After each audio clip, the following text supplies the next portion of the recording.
les conversations sont un peu faibles par rapport à la compréhension de qu'est-ce qui génère vraiment la criminalité, les facteurs sociaux, économiques, l'écologie autour des jeunes qui génèrent certains types de comportements. Puis on est plus en tendance à pénaliser l'individu en disant qu'il est responsable de ses actes. Pas pour dédouaner les jeunes, j'invite quand même à réfléchir à tout ce qui entoure, en fait, ces jeunes-là. Donc, il y a des jeunes qui sont moins à risque, en fait, de commettre des crimes parce que leur environnement ne cultive des comportements qui font en sorte que ils vont moins, en fait, commettre des crimes, ils vont moins avoir la nécessité. Aujourd'hui, à 100 mètres, on reçoit nul autre que Fabrice Ville. Avocat de formation, entrepreneur social, fondateur de 2 pour 3 points, mais surtout un homme qui questionne le sens de la réussite et le rôle qu'on joue en société. Aujourd'hui, il poursuit une carrière en solo comme chroniqueur influent pour Le Devoir et la presse. Il est un créateur engagé et l'une des voix centrales de la lutte pour l'égalité des chances et la justice sociale. Avec son livre « Bon garçon », il revient sur ses réflexions, ses doutes et ses questionnements personnels. On va parler de droit, d'entrepreneuriat social, mais surtout de ce qui donne du sens à la vie. Bienvenue, Fabrice.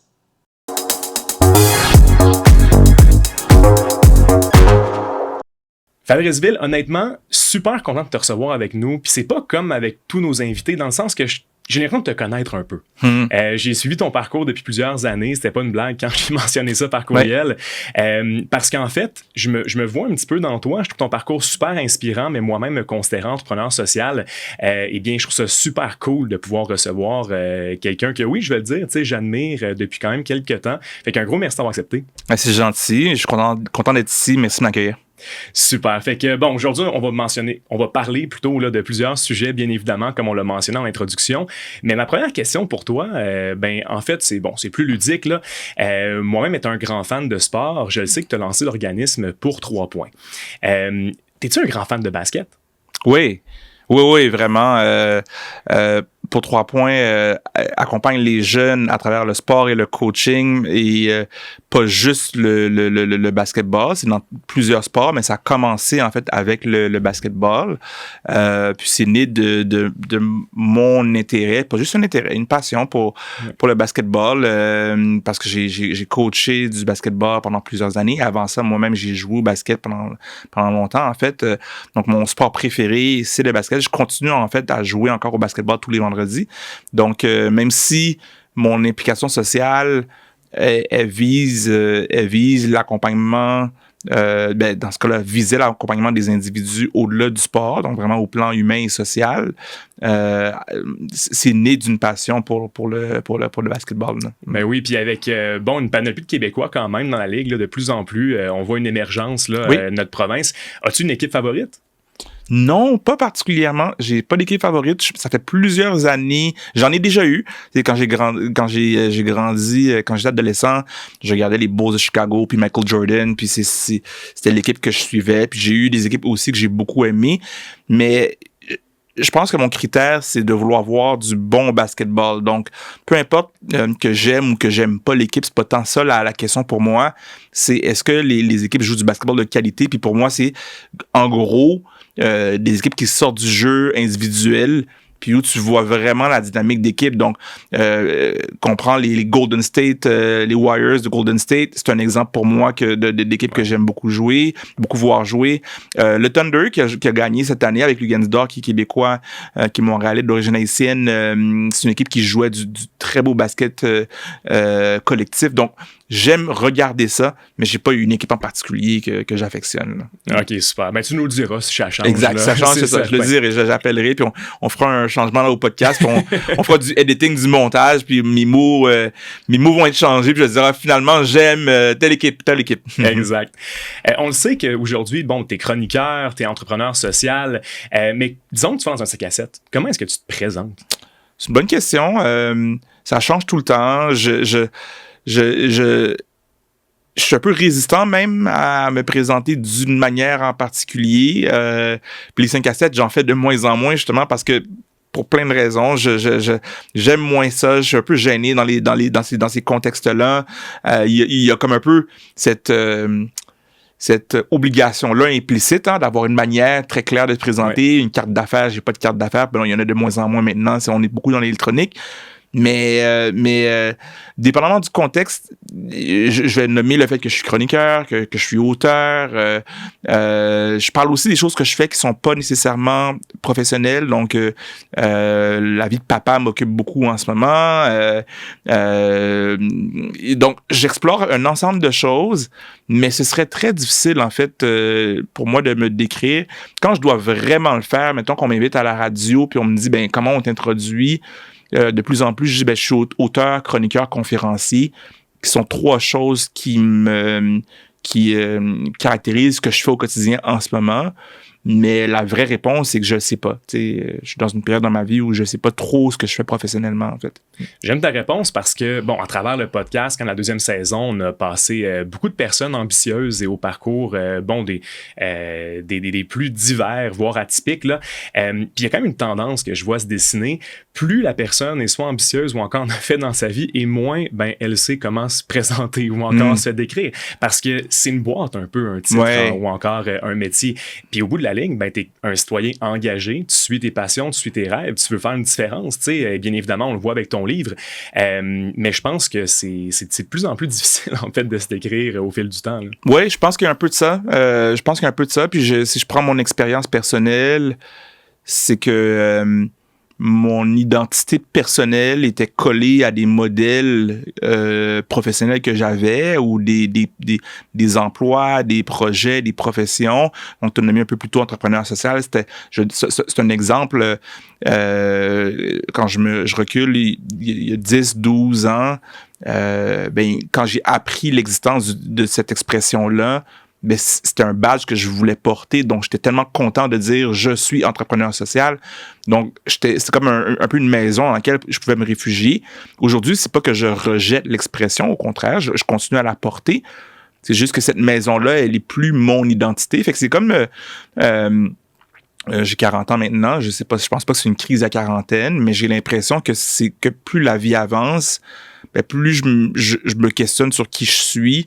Puis, je me rends compte qu'une étiquette, ben, elle correspond pas tout à fait à qui je suis comme personne. Donc, ça devient peut-être effectivement plus compliqué après, rendu là, de me définir. Mais c'est pas, c'est pas un problème majeur, là. C'est juste que c'est une réalité que je vis, puis que d'autres peuvent vivre aussi.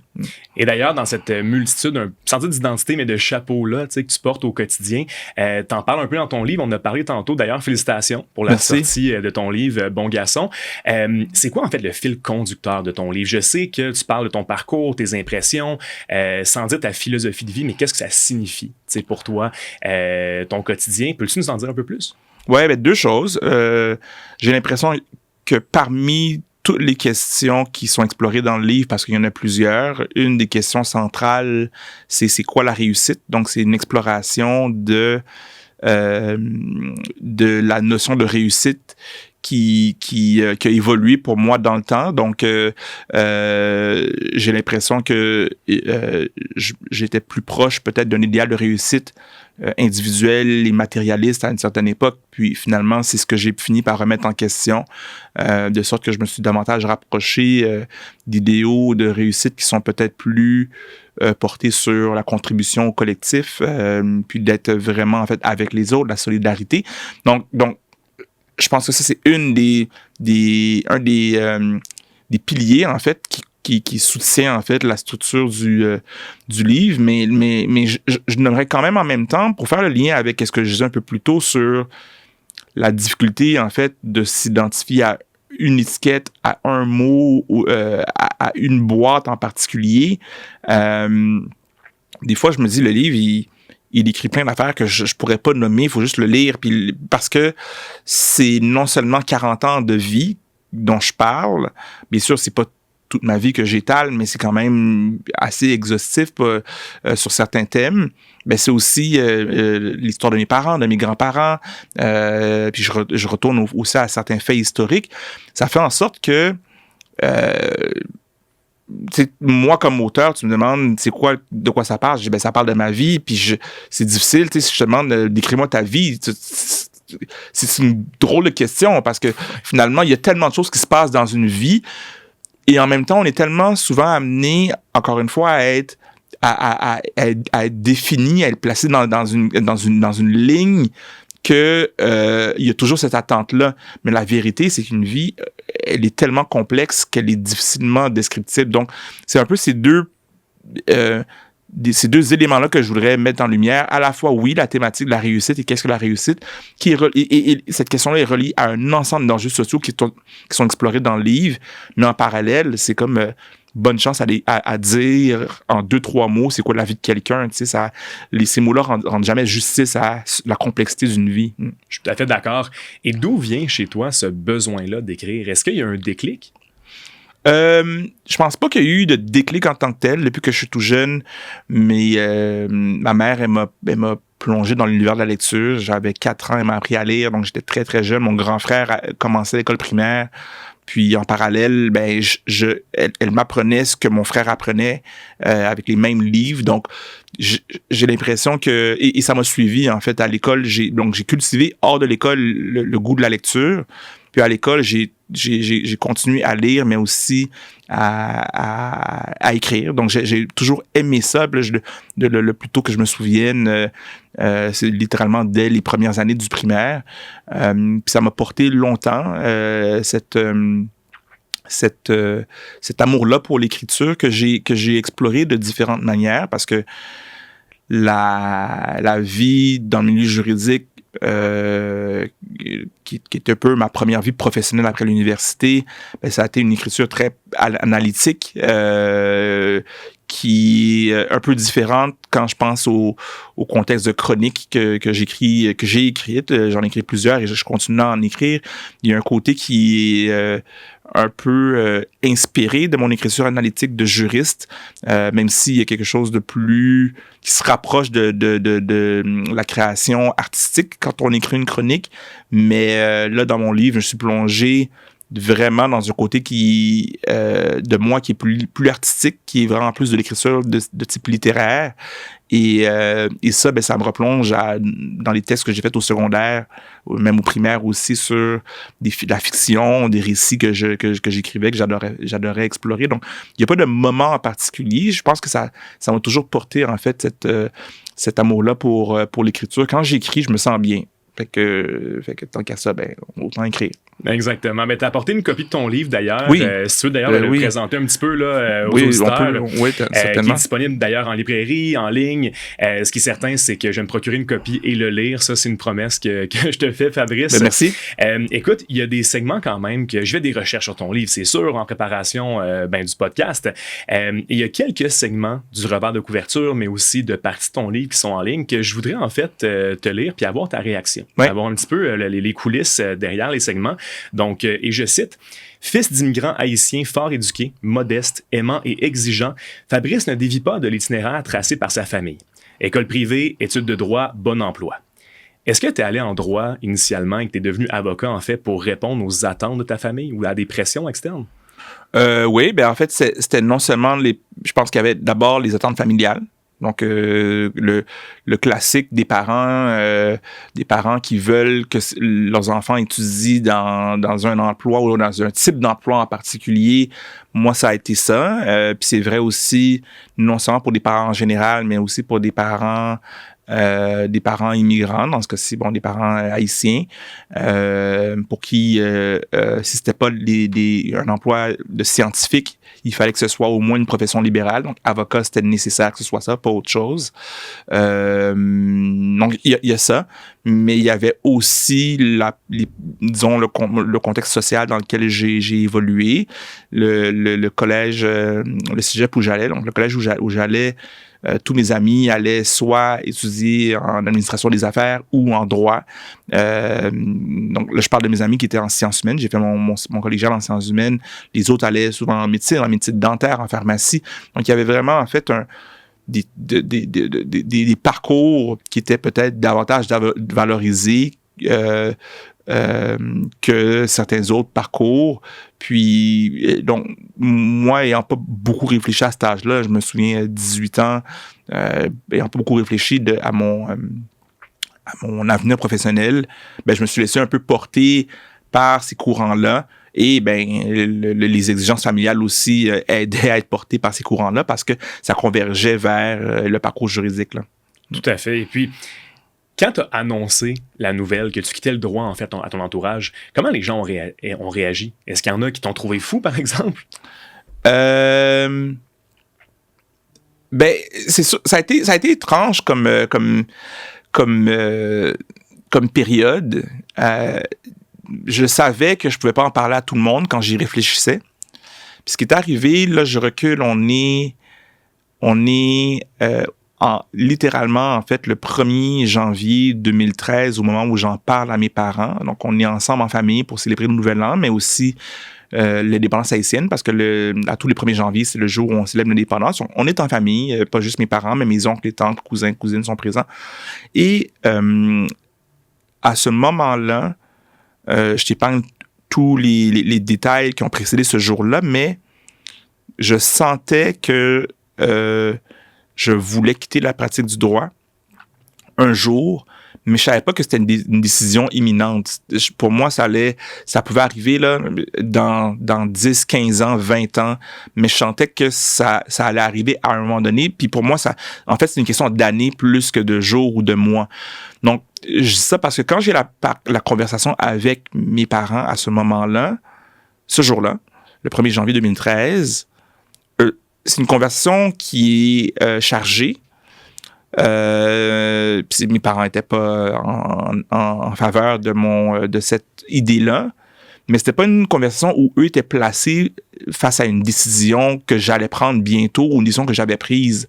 Donc, il n'y avait pas la charge que j'aurais eu si jamais j'avais dit « Hey, by the way, j'ai quitté la pratique trop tard. » tu sais. Donc, il y a eu quand même une certaine douceur.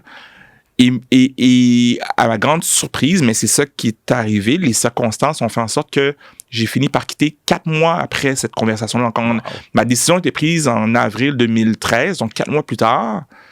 Donc, quand j'ai annoncé à mes parents à ce moment-là que je quittais pour vrai la pratique, ils avaient déjà été réchauffés, on avait tout épuisé le sujet déjà. Donc, ils étaient plus en train de me dire, bon, mais finalement, comme un peu bonne chance, puis tout ce qui restait, c'était quelque chose, ils l'ont pas dit comme ça, mais c'était presque, viens pas nous voir si t'as besoin d'argent parce que tu peux pas payer ton loyer, c'est un peu ça le truc, fait que c'est comme, puis j'ai été capable quand même, j'ai considérablement réduit mes revenus à ce moment-là, mais j'ai jamais eu à retourner voir mes parents pour leur demander des sous. Donc, j'ai pas eu, en fait, à les entendre me dire « Hey, je te le dis, etc., etc. » Ce que j'avais eu à faire, par exemple, puis je terminerai là-dessus, c'est que j'ai quand même eu à laisser mon appartement que j'avais sur le plateau Mont-Royal, à Montréal à l'époque, pour retourner vivre chez mes parents pendant quelques mois, okay. Parce que je pouvais pas, j'arrivais pas à subvenir à mes besoins autrement. Puis finalement, après, je suis retourné en appartement avec mon frère en colocation, mes 2 frères en colocation dans l'année dans les mois qui ont suivi. Donc, je m'étais arrangé, en fait, pour pouvoir vivre cette transition-là, mais ça n'a jamais été dans une perspective de donner l'impression à mes parents que je n'étais pas capable de y arriver. Là. Et je veux revenir brièvement à ce fameux mois d'avril, là, où tu as pris la décision de quitter le droit. Qu'est-ce qui t'a poussé à prendre une telle décision? Pour te mettre en contexte, l'organisme Pour 3 points dont on a parlé un peu plus tôt a vu le jour officiellement en 2011 et j'avais commencé à travailler là-dessus avec des amis en 2010. Donc, l'organisme a vu le jour plusieurs années avant que je quitte la pratique. Et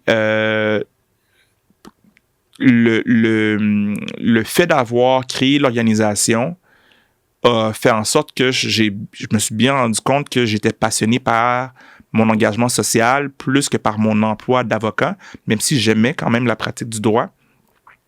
Puis je suis tombé un peu dans une crise existentielle, à ne pas savoir qu'est-ce que je voulais faire de ma vie, à penser aussi que la pratique du droit c'était quelque chose qui était ma destinée, en fait, pour l'ensemble de ma carrière, à penser aussi que l'engagement social, c'était que du bénévolat puis que je pouvais pas en vivre du tout. Donc, j'ai vraiment... Et l'expression entrepreneuriat social était peu reconnue à l'époque. Elle existait, mais elle était peu reconnue à l'époque. Donc, j'avais pas la fameuse boîte pour me dire, finalement, je suis qui? C'est quoi mon étiquette? C'est quoi ma boîte où je peux me réfugier? Donc, ça a duré, en fait, en fait, 2011 environ jusqu'à 2013, cette période-là de recherche personnelle, à rencontrer des gens pour me renseigner, à lire sur l'entrepreneuriat social, mais aussi à pas me sentir bien, puis vraiment pas être en dépression, mais en déprime, là, puis à le subir aussi au travail, à performer au travail, en fait à sous-performer au travail. J'essaie vraiment tous les jours du présentéisme. Là, je rentrais au travail, je faisais rien, alors que somme toute, avant ça, ma pratique allait bien. Là, j'étais quand même un bon avocat.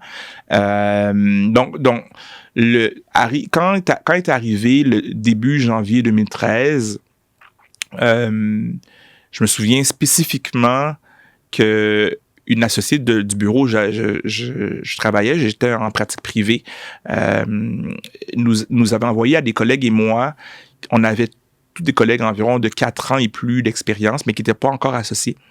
Ils nous ont envoyé un document qui nous invitait à faire un peu un plan d'affaires ou un plan de développement personnel pour devenir associé. Fait que ça nous demandait de nous projeter dans notre futur comme avocat. Donc, ça demandait des questions comme comment tu vas développer ta clientèle, ton expertise, etc. Puis, je me souviens, j'ai ouvert le fichier, j'ai lu le courriel, j'ai ouvert le fichier, je suis tombé malade. J'étais malade carrément parce que mon corps arrivait plus à se projeter dans la pratique. Donc, c'est pas tant un déclic comme un calcul cognitif planifié avec un fichier en me disant « Ah ouais, je vais quitter la pratique ». Pour replacer les dates, c'est plus venu comme une vague vers moi. On part 1er janvier 2013, je fais « Ah ouais, c'est présent pour moi, j'ai fondé un organisme, je suis passionné, j'ai fait mes réflexions, je pense que je vais finir par quitter, puis je pense que ça va arriver plusieurs années plus tard. Mais là, on est la première semaine de janvier, donc on devait être, je sais pas quel jour, mais 4-5 jours plus tard, je lis le courriel, je tombe malade, et c'est à ce moment-là que je fais comme, OK, non, il faut que j'accélère cette réflexion-là. Et en avril, le moment spécifique, c'est que j'avais appliqué un concours d'entrepreneuriat social, justement. Et à force de répondre aux questions du concours, ça révélait que j'étais prêt à quitter no matter what.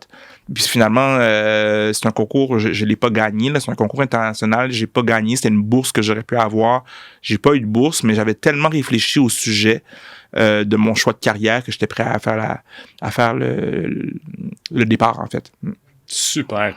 Et d'ailleurs, je pense que ton livre démontre que tu as fait une grande introspection là, à travers les dernières années, mais aussi ce changement-là de carrière, du moins d'enlignement de carrière. Et il y a un deuxième segment de ton livre que je veux en fait te dire pour encore une fois avoir ton opinion. Donc, je cite encore une fois. En bon garçon, Fabrice Ville s'est conformé à sa famille, à ses écoles, à son travail et à sa mission. Forcé de se démarquer, il a réussi son coup. Mais était-ce ça, le sens de la vie? Donc, selon toi, Fabrice, avec la rédaction de ton livre, c'est quoi le sens de la vie pour toi? C'est une bonne question. Puis peut-être aussi pour situer les gens qui écoutent. Là, on est dans la 4e de couverture. Donc, je dis ça parce que j'ai pas écrit le livre à la 3e personne. Tu sais, j'ai pas écrit Fabrice Ville dans mon livre pour parler de moi, mais je parle au jeu. Mais c'est une bonne question. Je sais pas s'il y a des mots, en fait, au sens de la vie. Pas pour dire qu'il n'y a pas de sens à la vie. Peut-être qu'il n'y en a pas, en fait. Mais je pense que le sens, on le découvre en vivant notre vie. Puis je trouve que c'est important.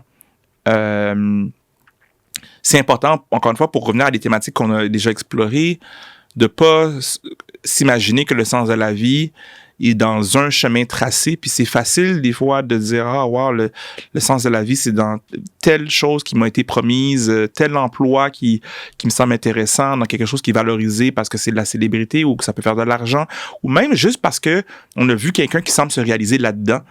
Puis on pense que nous, on va se réaliser, mais on est deux. Il y a autant de vies différentes que d'humains sur Terre, right? Donc, je suis toujours prudent à mettre des mots ou à remplir la question du sens de la vie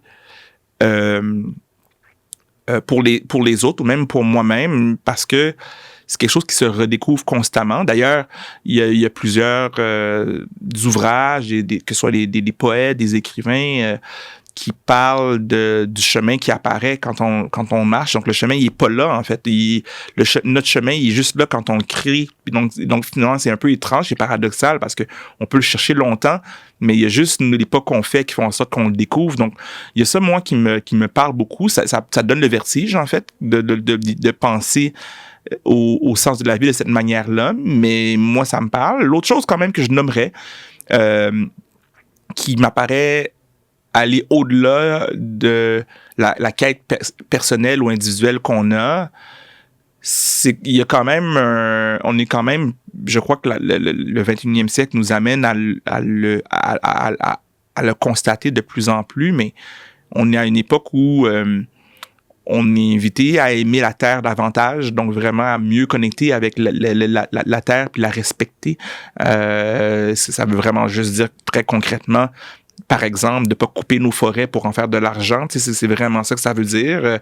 Il y aurait en fait un ensemble d'enjeux qu'on pourrait décliner. Les changements climatiques découlent beaucoup en fait de la déconnexion qu'on a vis-à-vis de la Terre et la déconnexion qu'on a vis-à-vis de nous-mêmes puis des autres. Donc, il y a comme pour moi, une invitation à faire preuve de plus de révérence envers les gens qui nous entourent, puis envers les êtres qui nous entourent, qui sont des humains ou des non-humains.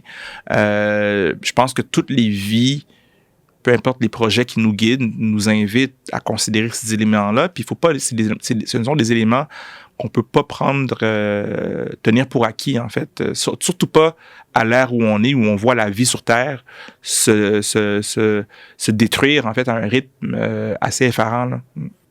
Je suis super content que tu le mentionnes, Fabrice, parce que je suis quand même d'accord avec toi, du moins que le sens de la vie, c'est différent, tu sais, pour tout le monde, au bout de la ligne. Exact. Mais on se rejoint sur le fait que, c'est pas linéaire.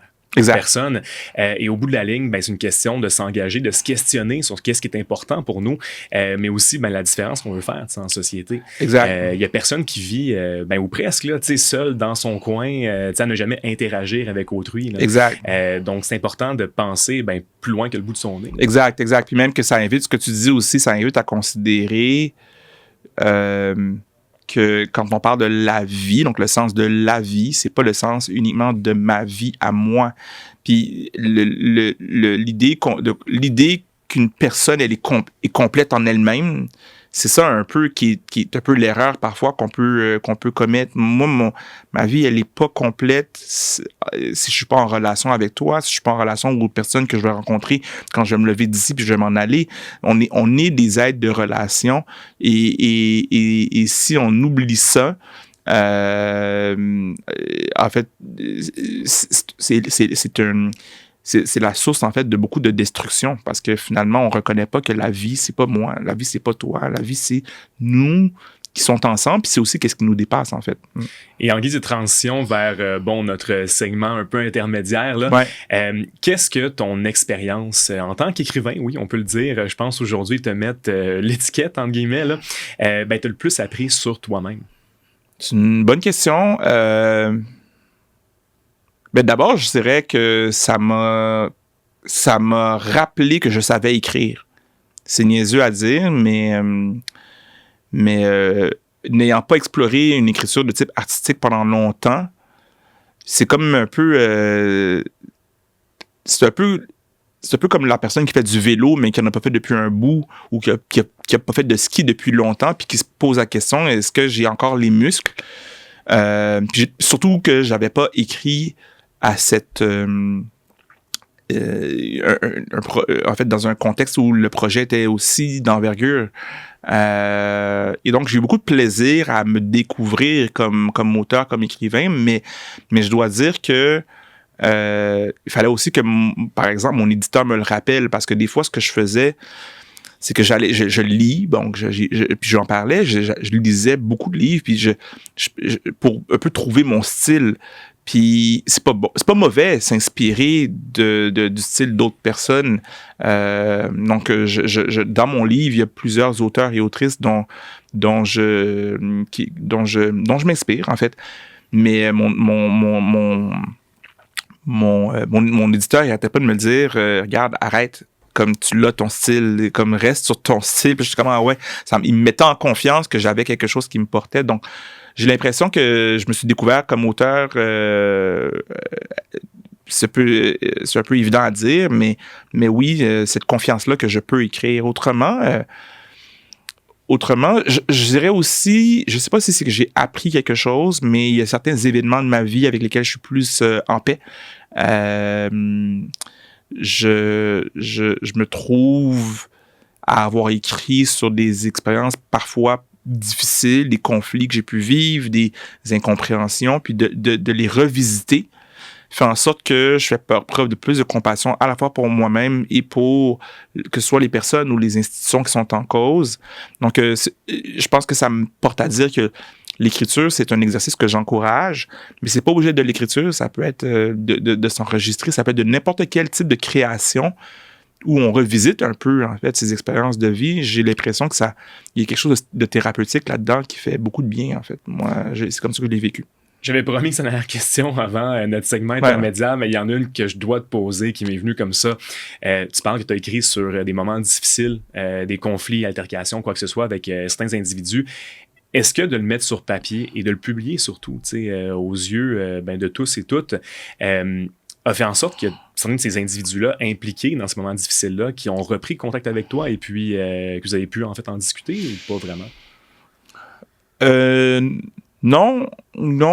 Si j'essaie de me souvenir, j'ai revu plusieurs personnes que j'ai nommées dans le livre, mais les situations plus conflictuelles, c'était pas tant vis-à-vis des personnes, mais c'est plus en fait des gens qui sont des personnalités publiques et des institutions aussi, donc des organisations. Je le nomme parce que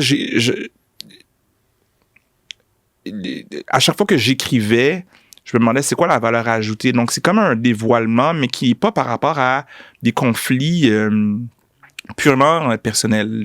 J'écrivais beaucoup par rapport à le souci de parler de dynamiques qui sont pertinentes parce que ce sont des choses, des sujets d'intérêt public.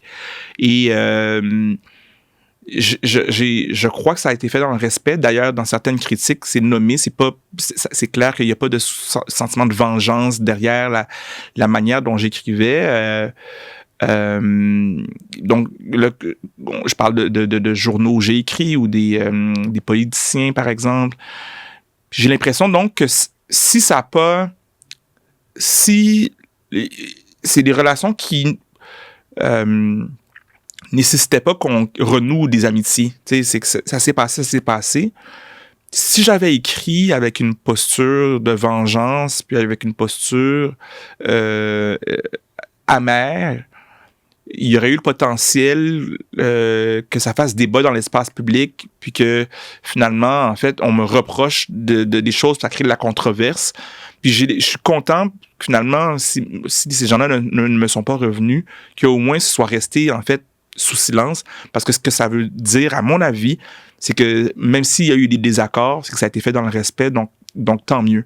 Et les lecteurs qui lisent peuvent bénéficier d'expériences qu'ils n'auraient pas connues autrement, puis qu'on n'est pas en train de s'enfarger dans de la controverse inutile, mais on peut se poser des questions sur le fond, en fait, de ce que je voulais exprimer, que ce soit des sujets par rapport au traitement des chroniqueurs dans un média ou l'opportunisme chez certains politiciens. Ce sont des sujets difficiles que j'ai explorés, je pense, avec assez de subtilité pour pas qu'on s'éloigne du message que je voulais porter.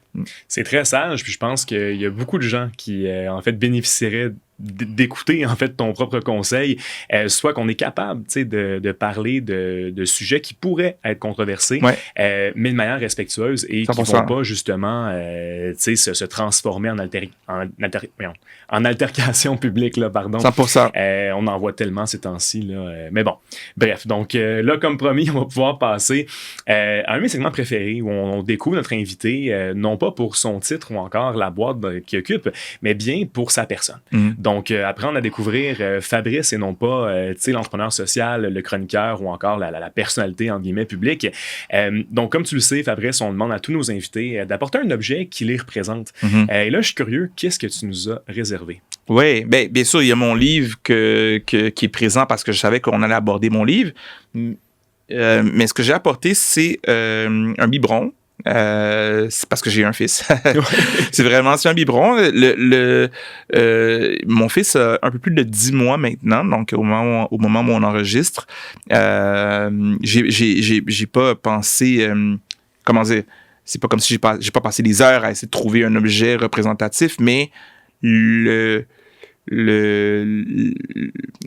présence de mon fils dans ma vie, c'est un gros changement. Donc, c'est quand même quelque chose qui m'occupe beaucoup, qui est très présent à mon esprit. Le biberon en tant que tel, littéralement, c'est un objet que je tiens tous les jours.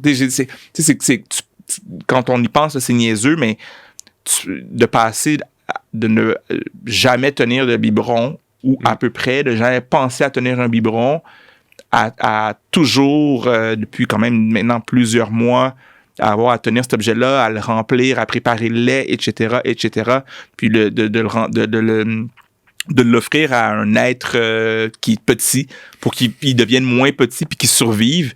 C'est quelque chose de fabuleux, puis je sais pas si fabuleux c'est le mot il est faible, mais pour moi c'est toute une expérience de vie d'être père, puis c'est une expérience qui est magnifique, même à travers les éléments qui sont difficiles. Puis quand je dis difficile, c'est difficile même quand il y a rien qui cloche là. Un bébé qui est curieux, énergique, aventurier dans une maison. Là, je t'en parle, puis c'est super beau, mais je peux parler de ma journée d'hier, puis hier, je dirais pas que c'était beau. C'est comme... disons, catastrophique, c'est le désordre, c'est difficile, mais c'est ça le contrat d'être parent, tu sais. Donc, ouais, le biberon, c'est ça l'objet que j'utilise maintenant, qui m'accompagne beaucoup. Très cool. Ben, c'est comme lancer un projet, écrire ou quoi que ce soit. Tu sais, il faut nourrir cet être-là, qu'on parle d'une personne morale ou encore ouais. 100%. personne physique. 100%. Mais justement, en tant que personne qui, porte divers chapeaux, plusieurs engagements professionnels, comment tu as vécu la transition et le fait de devenir père? Est-ce que ça a été un choc par rapport à tes engagements autres que familiaux? Je suis en période de transition. Ce que je veux dire par là, c'est que pour 3 points, ça a été mon premier bébé. Tu parlais d'une personne morale, c'en est un bébé pour 3 points, donc qui est rendu moins bébé, peut-être rendu ado maintenant. C'est une organisation qui a quand même occupé près de 15 ans de ma vie, dont j'ai délaissé la direction en 2023. Donc, on est avant la naissance de mon bébé. Et pour me joindre au conseil d'administration, et donc j'ai quitté le conseil d'administration en décembre 2024. Ça faisait 1 mois que mon bébé était né. Ça se planifiait déjà, là, ça faisait longtemps que ça se planifiait, mais j'ai quitté donc au même moment que mon deuxième bébé, un bébé biologique là, est né. Donc, et le livre a vu le jour, mon livre a vu le jour, qui est mon premier livre, en mars. Donc, à peu près dans les mêmes périodes, il y a 3 projets importants qui ont soit cédé leur place à 2 autres projets qui ont pris davantage de place. Et ça fait en sorte, le fait de ne plus être occupé avec pour 3 points particulièrement, que ma vie professionnelle présentement, même si j'avais des contrats de travailleur autonome, de pige, donc je fais des conférences et tout, ça a créé en fait une espèce de vide professionnel qui a été remplacé beaucoup par l'attention que je porte à mon enfant, mais on s'entend que c'est pas un projet professionnel. Donc je suis vraiment dans une période où je suis comme en questionnement sur qu'est-ce que je fais. Je me lève le matin, je suis pas super occupé. Même si des fois les réseaux sociaux peuvent donner l'apparence que je suis occupé ou qu'on est occupé en général, ma vie est beaucoup plus libre en termes professionnels, mais c'est exigeant au niveau personnel. Peut-être qu'un des gros changements, si je vais de très, très, très concrètement, moi, j'ai besoin de temps de réflexion le matin. Puis j'ai besoin si je veux créer, écrire, analyser des choses, c'est le matin que ça se passe. Ça se fait moins l'après-midi, ça se fait encore moins en soirée pour moi. J'ai pas la capacité mentale pour le faire. Sauf que là, je me lève tous les matins puis il y a un bébé. Donc là, c'est comme tout le temps que j'ai toute ma vie été capable d'utiliser pour quelque chose de vital pour moi, réfléchir à des choses, il est plus disponible. Donc, je suis en ce moment en train de m'adapter à me dire comment que je fais ça maintenant, réfléchir après avoir déposé un bébé à la garderie. C'est toute une adaptation qui est fascinante. Donc, je le dis pas pour me plaindre, loin de là. Je le dis pour nommer à quel point l'arrivée un être dans une vie peut apporter quelque chose. Puis, heureusement, ma copine et moi, en fait, on fait je crois, une belle équipe. Elle est rentrée au travail récemment, mais au-delà de ça, je pense que je l'ai vue aller dans son congé de maternité, mais on ne devrait pas appeler ça un congé de maternité, là.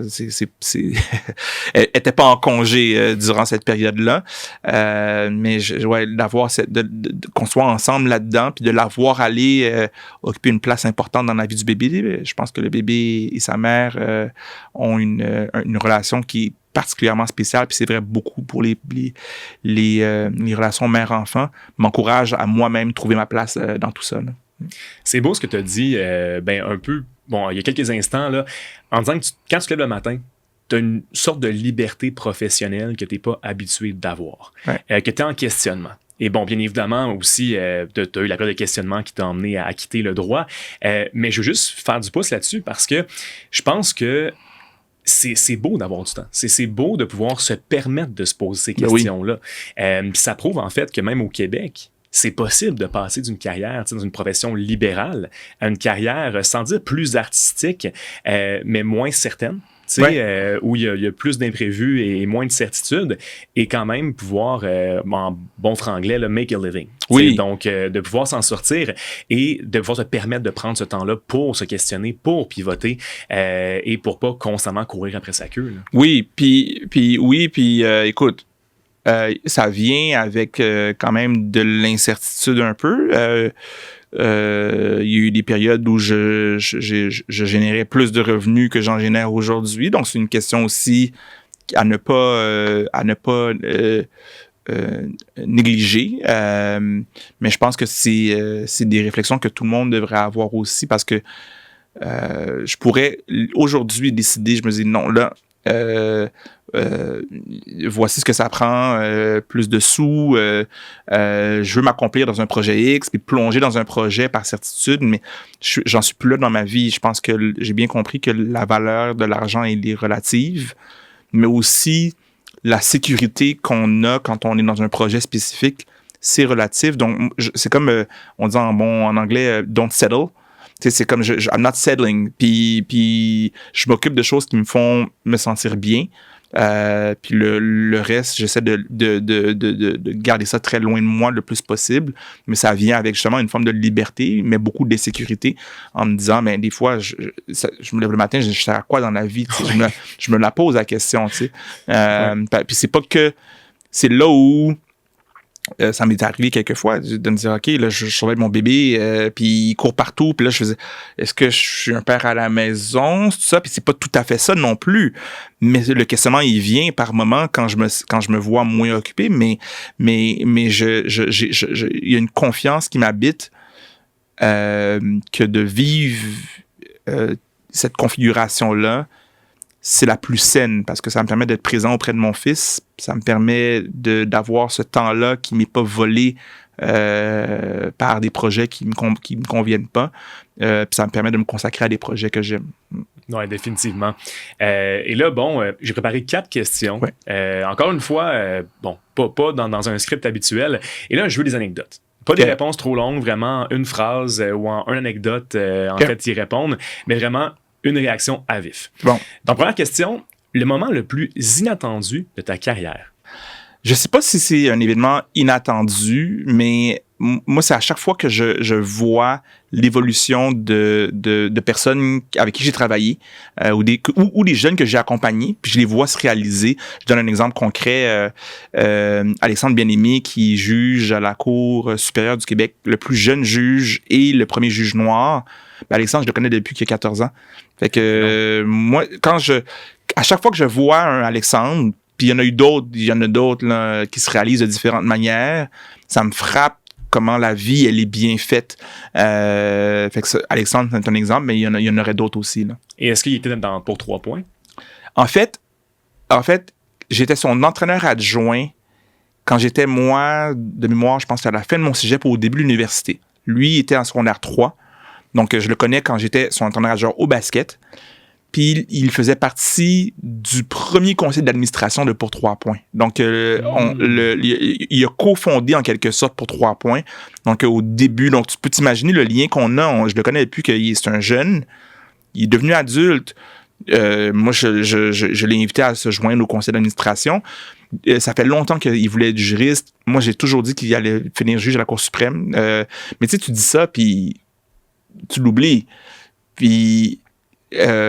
plusieurs années plus tard, donc là, c'est arrivé en 2023, quand il a été nommé. Donc, mais moi, même si je connais Alexandre, puis je suis fier et que j'ai aucun doute quant à ses capacités, c'était quand même surprenant, en fait, de recevoir la nouvelle, puis pas juste surprenant, c'était joyeux. Là.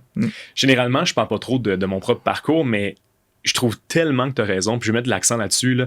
Tu sais, moi-même, avec mon autre entreprise que personne ne connaît ici, parce qu'on parle du droit puis de Legal Census, mais j'ai lancé l'entreprise Après Entreprendre. Donc, on accompagne vraiment les gens à s'entreprendre, en fait. Mais les jeunes qui n'ont pas d'âge. Donc, on travaille avec les écoles secondaires, cégep, université. Bref, quand j'ai lancé ça à 18 ans, c'était pour répondre aux besoins que moi-même j'ai vécu quand j'avais 14-15 ans et que je voulais me lancer en affaires. Mais bref, les premières cohortes de nos programmes, il y a des gens aujourd'hui qui sont en affaires à temps plein, à la limite qui me battent dans les compétitions de pitch et puis entrepreneuriales. Des gens dans tous les domaines, comme je m'en vais dans une faculté de droit, mon Dieu, je regarde des gens que j'ai enseigné, puis qui ont un parcours tout à fait fascinant et impressionnant, mais le punch un peu que je voulais dévoiler, c'est que Samuel, mon partenaire dans Legal Census, qui est vraiment un expert, un spécialiste, il est calé en fait, c'est un geek de la technologie, okay, en IA et tout ça. D'ailleurs, il est d'origine haïtienne aussi, fait que c'est ça, mais Samuel a été l'un des premiers étudiants à qui j'ai enseigné. Ah ouais, dans nos programmes. Et il était tellement motivé déjà à son âge, je pense 18 ans, il en avait 15 ou quoi de même. Il se démarquait tellement, en fait, que, il en demandait constamment. Il se réveillait à 5 heures du matin, tout ça.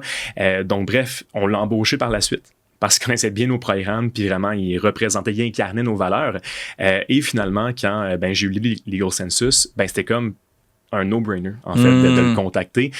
Donc, on a vraiment eu toutes les relations possibles. Puis c'est tellement beau, une rencontre qu'on peut faire sur les bancs d'école ou encore, vraiment au-delà de ça.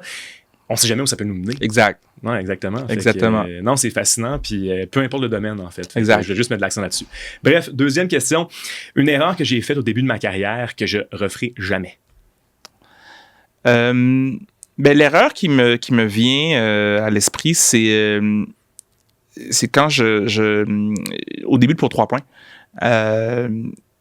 j'entrerai pas dans tous les détails, mais on avait un modèle où on intervenait directement auprès des jeunes dans une école. Puis pour avoir plus d'impact, on a décidé de créer un programme de formation de coach, qui est un très beau programme, en fait. Mais on l'a fait en sacrifiant ce qu'on avait, le beau projet qu'on avait au début avec les jeunes dans un quartier dans Saint-Michel, en fait, dans le quartier Saint-Michel à Montréal. Puis on aurait pu, selon moi, en rétrospective, on aurait pu garder les deux modèles, puis les faire coexister. Mais je le nomme parce que créer un projet de nature communautaire dans une école, puis tout d'un coup, unilatéralement, dire « on arrête ça », ça fait sauvage un peu. Puis ça, c'est un des regrets que j'ai au plan professionnel. C'est drôle parce que ça fait un super beau pont, puis je vous promets que c'est pas planifié là, la prochaine question. Mais est-ce que tu préférais consacrer ton quotidien à faire une grande différence pour un seul jeune ou encore faire une petite différence pour une génération entière? Ben, c'est parce que la question, elle présume que la petite différence n'est pas grande. Mais la petite différence, elle est grande aussi. Fait que, je m'explique. Tu peux rencontrer un jeune une fois et ça peut changer une vie, en fait. Des fois, et je veux pas nier le fait que quand on accompagne quelqu'un sur la durée, avec de l'intensité, il y a quelque chose qui marque. Mais je sais pas si c'est l'un ou l'autre. Je pense que c'est les deux en même temps. Peut-être que ce que je nommerais en même temps, si on évacue la question de grande, petite, c'est que je vois souvent la tendance à... et moi, je l'ai eu, cette tendance-là, justement, pour faire le lien avec la question précédente, à dire « Hey, je veux faire plus pour accompagner plus de jeunes », alors que tu peux vraiment faire une bonne job avec une seule personne, puis c'est tout, et ça fait une différence quand même. Tu sais, j'ai déjà entendu quelqu'un dire « Personne connaît qui est la mère de Nelson Mandela. » Mais elle a fait une pas pire job, la mère de Nelson Mandela. Puis Nelson Mandela était pas obligé de devenir la personne qu'il est aujourd'hui, ou qu'il a été, en fait, ce qu'il est aujourd'hui décédé, bien sûr, pour qu'on dise que sa mère a fait une bonne job. Donc il y a comme je parlais de mon fils tantôt. Mon fils n'a pas besoin de devenir un président ou un premier ministre pour que j'ai fait mon travail. Ça fonctionne pas comme ça. On est en relation. Donc, est-ce que c'est beaucoup, en fait, petite différence? C'est une longue réponse, mais une seule personne, grande différence, je sais pas, parce que je reviens sur quelque chose qui ressemble un peu à l'effet papillon, finalement. Tu sais, tu fais juste être en relation avec une personne, puis who cares?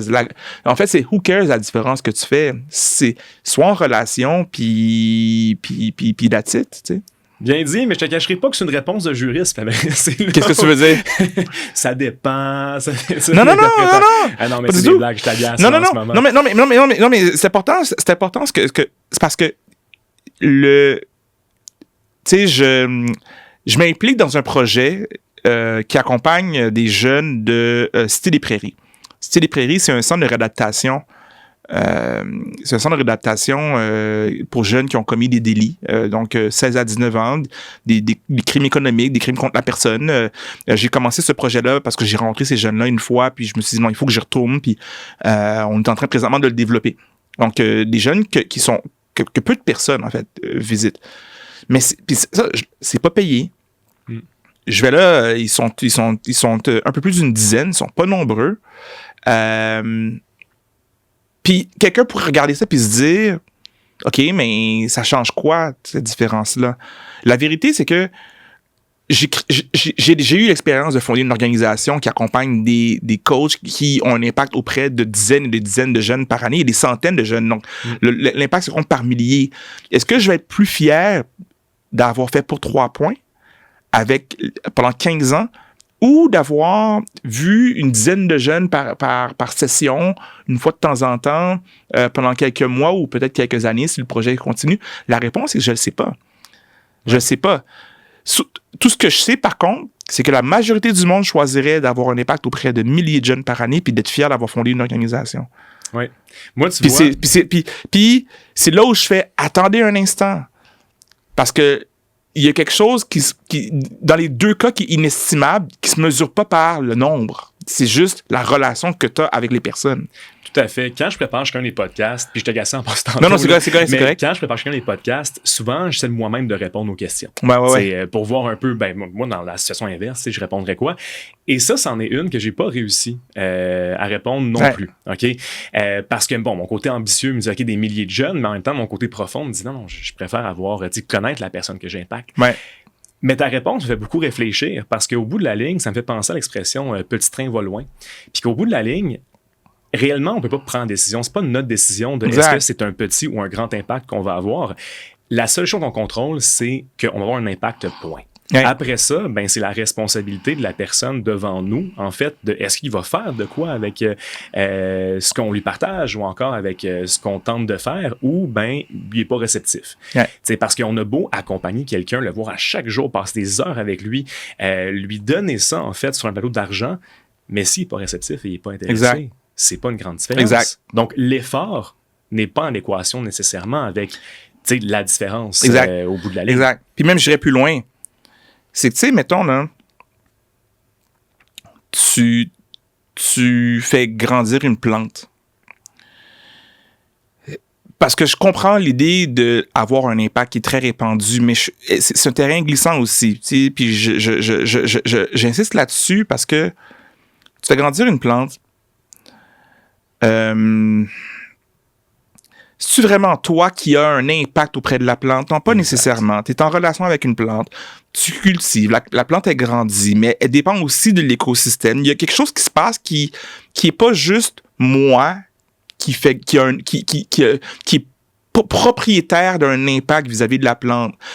Et chose certaine, si tu cultives la plante et t'es pas en relation avec la plante, et tu te fais croire, au sens général, pas toi comme personne, tu te fais croire que tu vas tout d'un coup dire moi j'ai l'ambition de cultiver 1000 plantes, mais si tu brises la relation avec chacune de ces plantes-là, elles grandiront pas.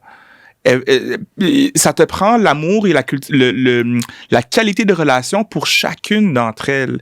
Et je pense que ce glissement-là, il vient souvent parce qu'on sacrifie la qualité de la relation qui est difficilement réplicable, en fait, au service d'un plus grand nombre, puis pour nourrir l'idée que on a un impact. Tu sais, dans mon livre, c'est un peu ce que j'explore, la croyance que j'ai un impact. Finalement, tu dis, ouais, mais pas tant, tu sais, t'as pas d'impact. Tu sais, c'est une goutte d'eau dans l'océan, elle a l'impact d'une goutte d'eau dans l'océan, tu sais, elle bouge, elle influence l'ensemble de l'océan, mais est-ce que c'est vraiment l'impact d'une goutte qui est important? Oui et non. Oui et non, c'est les deux en même temps, finalement. Mais je pense que le produit de notre environnement puis des gens qui nous ont impactés. Exact. Et les gens les gens qu'on considère qu'on impacte nous impactent aussi. Exact. Fait que il y a pas cette linéarité-là, mais du moment où on pense qu'on est le propriétaire de l'impact qu'on a, on crée des choses machinales. Et là, ça brise la valeur vraiment. Et c'est destructif, en fait. Fait que ça, c'est quelque chose que je pense qui fait en sorte que la croissance en volume doit toujours être réfléchie en disant, est-ce que je suis en train de briser la relation avec chacune des unités?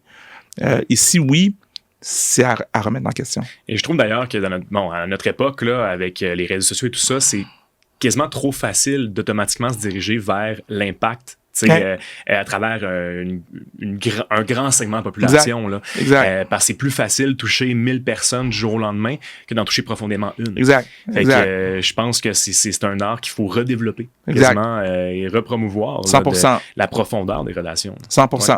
100%. Et dernière courte question. Là, c'est ça, des questions courtes beaucoup plus légères. Quelque chose que peu de gens connaissent à ton sujet. J'étais très bon. Au Sega Genesis. Okay. Ouais, je suis quelqu'un de jeux vidéo à la base, mais je pense que ce qui me vient à l'esprit spontanément, c'est le fait que je joue plus aux jeux vidéo du tout. Mais moi, ça a été Nintendo, Sega Genesis, Nintendo 64, Xbox. Donc, mais spécifiquement, la période Nintendo 64 puis Sega Genesis, j'ai joué pas mal. Puis j'étais un bon joueur. À l'époque, il n'y avait pas de connexion, tu sais, en ligne où tu pouvais jouer pour être ranké par rapport à d'autres personnes, mais écoute, je sais pas si j'étais un expert, pas assez expert, mais tu me donnes certains jeux, Street Fighter ou NHL 95, puis NBA Jam, puis j'étais quand même un bon joueur, mais j'ai perdu j'ai perdu cette habitude-là. Fait que là, j'ai mon bébé, puis je me demande ça va être quoi ma relation avec les jeux vidéo par rapport à lui. J'ai aucune espèce d'idée, en fait. Ouais. C'est drôle comment, avec les consoles que tu nommes, je réalise qu'on n'est pas en même génération. Ouais, toi, c'est plus tard. Toi, moi, c'est vraiment Xbox 2, non, 360. Xbox OK, 360. fait que ça, c'est peut-être qui est revenu peut-être une génération ou deux après le mien. Moi, j'étais le premier Xbox. Ouais, exactement. Puis, mais par contre, NHL, je comprends. Moi, c'est le seul jeu auquel j'ai vraiment joué là, de manière plus sérieuse, là, à mode franchise. Faire des échanges, signer des contrats. Ouais. ça, j'aimais ça. Nice. Mais bon, fait que, pour conclure, je veux quand même qu'on refasse un petit saut, là, qu'on aille se tremper les pieds au niveau des projets actuels, mais aussi de l'entrepreneuriat social en général. On a parlé de ton rapport au droit tantôt, mais une question que je t'ai pas posée, c'est aujourd'hui, quelle place ça prend ta vie, le droit? Est-ce que tu te surprends à lire de la jurisprudence, à y penser à nouveau de temps en temps? Ouais. Donc, quel lien t'entretiens avec le droit aujourd'hui? Le droit m'accompagne très souvent, en fait, vu que je réfléchis aux relations humaines, souvent dans des contextes qui mettent en cause les droits et libertés. Quand j'écris des chroniques, entre autres, là, le droit me vient assez rapidement. Donc, c'est quand même un langage qui ne me quitte pas. C'est une grille d'analyse qui ne me quitte pas. Je suis encore j'ai quand même un pied dans l'univers des juristes, même si je suis plus avocat ni pratiquant ni du tout. Je suis membre du barreau. L'Observatoire des droits humains, c'en est un. Donc j'ai quand même mon pied qui trempe une fois de temps en temps dans certains contextes liés au droit. Ça m'a fait du bien aussi de m'éloigner de la pratique puis de voir autre chose que le droit, parce que j'utilise le droit avec... Des fois, j'utilise les références droit, mais je me sens jamais prisonnier du droit. Je pense que le droit, des fois, c'est un code et on peut vite, quand on est juriste, se perdre et penser que ça commence et ça s'arrête avec le droit. Mais le droit, il est influencé par des forces économiques, culturelles, religieuses. C'est ça qui façonne notre droit. Et le droit donc n'est pas parfait, et le droit n'est pas le moyen, le remède dans toutes les circonstances. Fait que j'ai l'impression que de vivre la relation avec le droit en voyant la société telle qu'elle évolue par moment, en étant en fait... en souffrant même, en fait, des instruments juridiques, comment le droit peut servir aussi à générer certaines violences, ça m'amène à regarder justement les exemples, les questions juridiques avec un regard peut-être critique. Et actuellement, Fabrice, moi je connais un peu la réponse, là, mais c'est quoi les causes qui te tiennent le plus à cœur, ou encore tes prochains projets? Là? Il y a vraiment, pour faire écho à des thématiques qu'on a explorées un peu plus tôt, je me sens dans une période où j'ai une amie qui me disait « t'es un peu en jachère ». Puis je pense que c'est un peu comme une terre en jachère qui est au repos, dans une certaine mesure. Je me sens un peu comme ça. Puis de voir qu'est-ce qui émerge de tout ça. La paternité, c'est quelque chose d'important, en fait, qui occupe une place importante, mais l'écriture, après, c'est la pige, donc l'écriture en fait partie. Donc, je réfléchis à un prochain projet de livre. On va voir où est-ce que ça va me porter, là, mais c'est pas d'un matin que ça va sortir. Je fais de la radio, je fais des conférences. Et le reste du temps, il y a beaucoup de bénévolat. Donc l'Observatoire, c'en est un exemple. L'implication auprès des jeunes à Cité des Prairies, c'en est un autre exemple de projet qui me porte. Puis je pourrais en citer quelques autres, mais c'est ça, plusieurs projets qui me parlent, qui me rendent enthousiaste. Puis beaucoup de réflexion à savoir justement qu'est-ce qui va me guider en fait pour la suite des choses. Parce que je me sens dans une belle période d'incertitude. Ouais. Tu as participé récemment à un documentaire sur la criminalité. Oui. Est-ce que selon toi, on aborde la criminalité, on voit en fait la criminalité comme du bon œil ici au Québec? Le documentaire Ados et armés, en fait, c'est un documentaire où on parle spécifiquement de la violence armée chez les jeunes. Et mais ce que je veux dire là est applicable de manière générale, mais particulièrement par rapport à la criminalité jeunesse, disons, des jeunes. Et il y a beaucoup un accent sur l'aspect répression de la violence et très peu sur la question de la prévention de la violence. Donc, il y a vraiment... les conversions sont un peu faibles par rapport à la compréhension de qu'est-ce qui génère vraiment la criminalité, les facteurs sociaux, économiques, l'écologie autour des jeunes qui génèrent certains types de comportements. Puis on est plus en tendance à pénaliser l'individu en disant qu'il est responsable de ses actes. Pas pour dédouaner les jeunes, j'invite quand même à réfléchir à tout ce qui entoure en fait ces jeunes-là. Donc, il y a des jeunes qui sont moins à risque en fait de commettre des crimes parce que leur environnement ne cultive des comportements qui font en sorte que ils vont moins en fait commettre des crimes, ils vont moins avoir la nécessité. Donc, moi, c'est ce qui me parle. C'est ce qui me parle beaucoup dans cette question-là. Je pense qu'on devrait être en mesure de voir la criminalité avec un œil de santé publique davantage que de sécurité publique. Puis sécurité publique au sens de on va apporter des policiers pour régler un problème quand le problème il est urgent. Mais si on réfléchit avec un angle de santé publique, comme plusieurs auteurs le disent, ben là, on réfléchit au-delà même de la naissance d'un enfant, on regarde l'ensemble d'un écosystème, puis on se dit comment est-ce que les jeunes peuvent s'épanouir dans ces écosystèmes-là. Puis si les jeunes sont bien, des crimes, il ne va pas en avoir beaucoup, là. Et est-ce que tu trouves que le système juridique de nos jours est humain? C'est une bonne question. Ça dépend. Hein? Moi, je résiste toujours à qualifier quelque chose comme étant humain ou pas. Parce que on a la tendance à dire que humain, c'est positif, c'est bienveillant, etc. Puis que le reste, c'est inhumain, mais l'humain est capable de beaucoup de niaiseries. Pour moi, quelque chose d'humain, c'est aussi la violence et la guerre. Et donc, d'où ma première réticence à répondre. Mais si on prend humain au sens de bienveillant, ouais. Moi, j'aurais tendance à dire simplement qu'il n'y a rien de parfait. Tu sais,